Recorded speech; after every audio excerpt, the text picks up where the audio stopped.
Hey guys. Um, I tried to record this like 3 times and I was like, yep, this is so hard to do. I'm gonna make shit videos. And that's what made me stop for 2 months. So, you know, start like this, opens the vulnerability.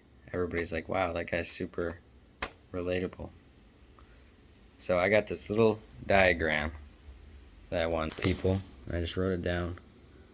And it was from the Andrew Huberman podcast that really made me understand the whole ups and downs.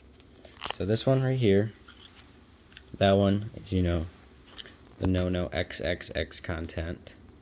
You probably know what it means. And this is cold plunge. So this is what your levels of dopamine look like on an axis. So you can see with the XXX content that you start at normal baseline. Baseline is right on this line right here. Bam, bam. Baseline level happiness, you're just chilling, whatever.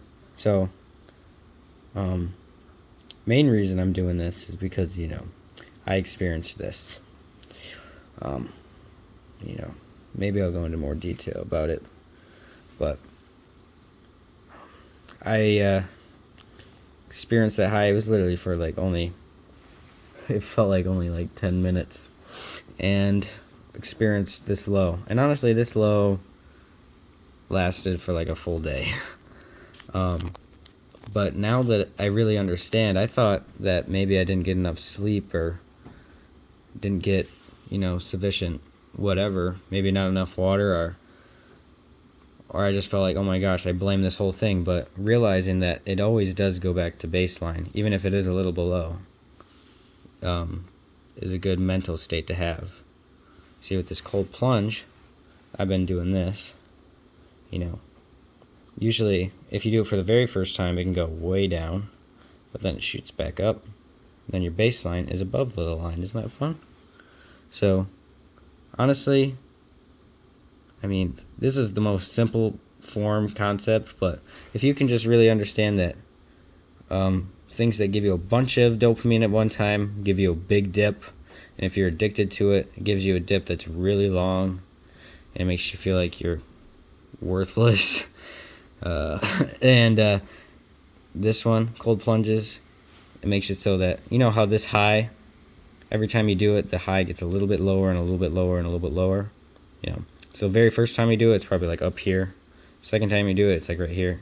Third time you do it, this is hyperbole, but it's more like 30th time, you know what I mean. And then blah, blah, blah, blah. And then it goes way below. But the cold plunge is like almost the opposite of an addiction. It's like, oh my gosh, it's so hard to do. Oh gosh, down here. Then you shoot back up, and then you're back at baseline. Then you do it, baseline. And then eventually, and your baseline just keeps going up and up and up. So then when you're just like, sitting down in peacefulness, just in the woods, you don't feel like this horrible, or I don't know why I said horrible pain, but I know that, like, if you've only done stuff like this, like, your default state is of just sickness. You feel like you're almost hungover. I wouldn't know what that is, but yeah.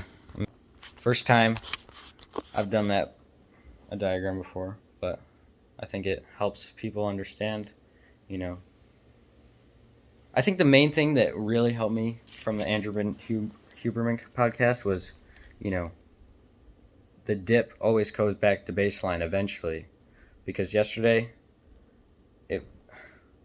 everybody was like, what's wrong? You're in a slump. And you can't just tell people, oh yeah, croak the chicken.